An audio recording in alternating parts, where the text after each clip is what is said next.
Welcome N07 citizens, Black here from Casa Black Gaming, and this is a review for the MISC Freelancer. My reviews are meant to be packed with tons of info given at my normal no time wasting format. Now if you like what I do and think I deserve it, then please like, subscribe, and comment to tell me which ship review you'd like me to do next. Heads up though, because I'll be doing the entire line of Freelancers this month, so expect those after this base review. Now with the intros out of the way, let's get to it.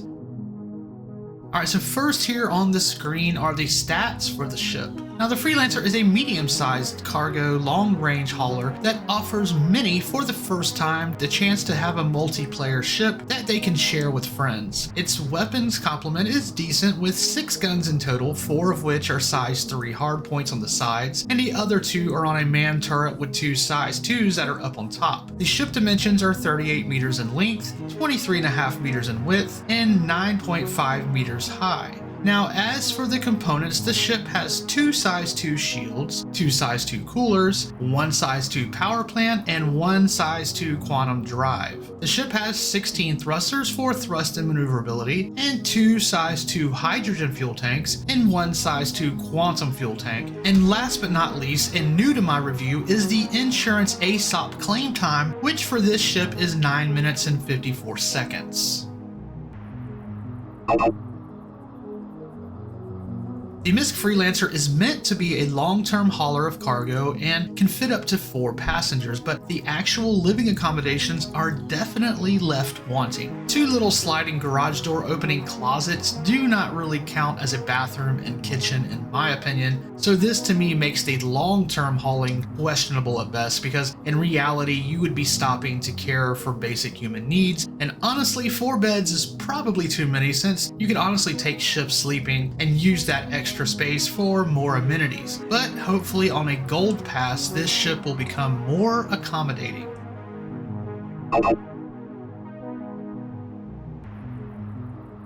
So the store currently has 2 paint jobs, one of which I have, but I don't even remember purchasing it. That being the Storm Surge paint job, which is a bluish gray paint job, and then the other being a black paint, which with black you usually can't go wrong, so either or both of these are nice, but it would be nicer to see more options for such a widely used ship. The MISC Freelancer base ship's main purpose is cargo hauling. Now, that doesn't mean that it's all the ship is good for, and it's also decent at bounties, as well as being a good daily driver ship to just take around the verse, and even to bring vehicles along with you to do things like rock mining, or just carrying some of these smaller ground vehicles around to do other things such as bunkers, where you need to drive up to the bunkers instead of landing very near them, which as AI nav meshing becomes more spread throughout the system, we should start seeing more setting up at a distance from bunkers instead of just flying up and parking next to them like we're headed into a 7-Eleven to grab a Slurpee. I mean, Space Cherry Slurpee sounds good. The Freelancer can also support multiple players coming along, which again reinforces the bunker use as well as allows a teammate to jump into the turret and to help cover your 6. But you don't need a group for this ship to shine, as it does really well solo as well, enabling you to do cargo missions at a relatively easy pace with it not being too hard of a ship to get in and out of on the fly. Overall, it fits into my idea of a multi-role ship quite nicely.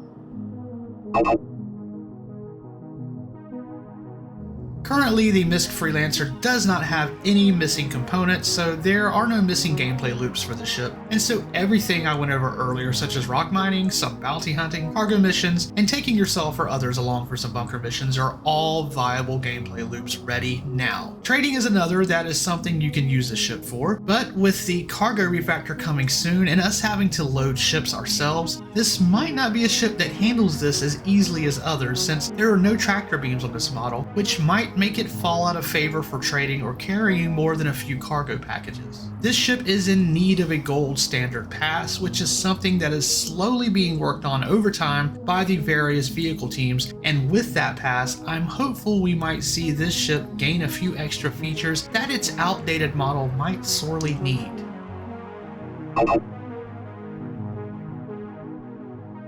The Freelancer comes pretty much bare with a stock that is not very great and will need almost all of these systems completely bought anew. The 2 laser repeaters in the turret are probably the only thing you won't need to buy, at least until you start doing higher tier bounty missions if that's your purpose here, and then you would want to upgrade those guns, but that's an option and one I go over more into further detail with my Freelancer loadout video, where I go over the exact components you need to make this ship great. But if we're just talking about cost here, then to upgrade the ship components, which is the main thing most will be upgrading to, that's going to set you back at a little over 228,000 credits. Now this is without the coolers, which as of this video can still be skipped until a component revamp happens, and makes coolers useful again across all the ships. But if you insist on grabbing new coolers anyway, the additional cost is rolling up on the screen now, and it's kind of a lot more. Now these costs do not include the weapons, which are honestly the cheaper components and will only tack on another 50 or 60,000 credits to your total tops. Again, depending on which build you decide to go with, but you will definitely need to upgrade the quantum drive, shields, and power plant. The quantum drive alone will split your travel times in half, so definitely worth grabbing first, since traveling around the verse is what you will probably be using this ship for the most, and it's very good at traveling with minimal fuel usage for those long quantum travels, and I swear the trips feel like some of the fastest I take with that upgraded engine. So the first half of this video has been mostly facts. Now we come to the part where it's more subjective, and although I try not to really push my opinion too much on others, I will give my take coming from a reasonable place, trying to avoid hyping things for the sake of hype. So how does the MISC Freelancer fare on the eyes? Well, if I'm being honest to myself and to you, I'm not much of a fan of its looks. Now don't get me wrong, I really like most MISC ships, and while the cockpit has a very similar styling to most of the MISC ships, I do like such as the Hull A and Prospector, it's the back wings that just look derpy for lack of a better term for it. They look like gimpy fins on a dolphin or something. I just don't like them, but that's my take, and I know it's probably not a popular opinion, but I don't know, they've just honestly turned me off, and probably one of the reasons why I've never owned this ship before. I do like my ships to be appealing to me aesthetically, and when given the choice, I will choose what I think looks best every time. As for the interior, it's not bad. The Hull A actually feels bigger in its living quarters, which to me says that there is some rework that can be done to bring the Freelancer base model into more of that look and utility, and if that's what happens with the Gold Pass, then that will be awesome for Freelancer owners. Now, is the ship fun? Now, daily drivers are my favorite type of ship. I love options, and if I'm going to spend real money on a ship, it needs to do multiple things, but utility ships are often not fun to fly, and I do not have fun flying this ship. I like its speed and pickup though, but MISC thrusters often feel very drifty, if you know what I mean. I think if you fly the Prospector and need a cargo ship to haul your refined quantanium to a city to sell, then the Freelancer is probably going to work great for you and is paired nicely because both of those ships handle about the same. If you overdo the thrusters, you will drift about the same in both ships. So in that regard, I would say that they're both good for each other and will keep you from switching between two ships that might handle drastically different. Honestly, those drifting maneuvering thrusters kind of give me anxiety at times on both of those ships because you really cannot afford to lose your cargo, and so yeah, I don't consider that fun. In open space though, doing bounties or just flying, the handling's good and fast, but as soon as you get around obstacles you could possibly hit, that fun just goes right out the door for me.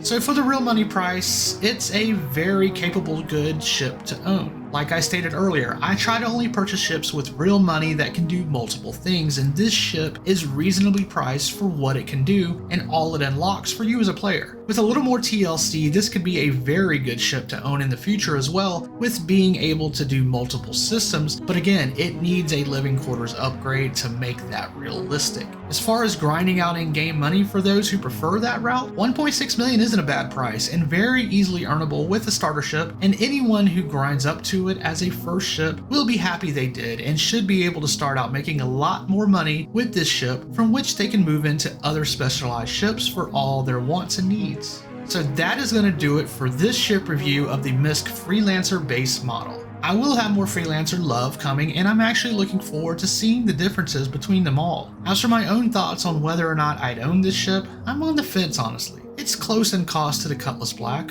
which the Black is the ship I worked up into as my first real multi-purpose medium-sized ship, and so that makes me biased. I still like the stylings of the Cutlass series better and how different those ships look, but the bare-bones approach of the Cutlass series and Drake pretty much overall, I'm not a fan of. I prefer a more mid-ground amenities approach than bottom-of-the-barrel savings. Origin is way too fancy for me, but MISC and RSI seem to be at a sweet spot for me, which is why I wish more ship manufacturers offered up more ships in various ranges. I'd love to see what RSI could offer up on a ship that is in the $100 to $120 range that is multi-use, but I don't foresee CIG going that route as they are still trying to fill out various other roles first, but maybe one day. Until then, I am not trashing the Freelancer and saying I would not buy it myself, but I'm also not ready to say it's better than my Cutty Black for my needs. Different strokes for different folks, I guess. Anyway, remember to be kind to your fellow gamer, leave room in your heart for things you might not be into, and stay positive citizens.